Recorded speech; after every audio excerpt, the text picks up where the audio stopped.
Okay, when we are going to convert a video, we're going to start an application called Handbrake. And what we're going to do is we're going to open it up, and you're going to take the video or videos that you want to convert, and we're just going to take them from one window here and drag them into here. It's going to scan it. First thing you want to check is your source. So this is a source file, which is 1920 by 1080 and 59.94 or 60 frames per second. So by default, it doesn't do 60. So what you might have to do is just go over to video and change your frame rate to same as source. Okay, and once you've done that, you can go back over to the summary. And basically what this is saying is that it's going to convert your video using the same dimensions and now the same frame rate.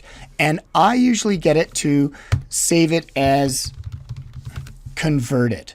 Okay, now you can see it's putting this into my videos folder. You can change that to whatever you want. I'm going to change it and put it onto my desktop right now. So 004 converted.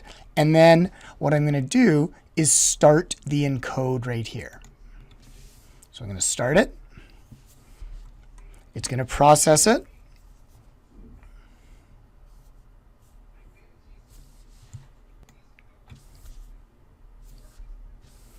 Okay, so the queue is now finished, and that's it. So what I could do at this point, I should be able to go to my desktop. There it is, 004 converted. I'm going to take this, put it onto my H drive, and now I've got a new file which has been converted, and it should work really nicely in Premiere.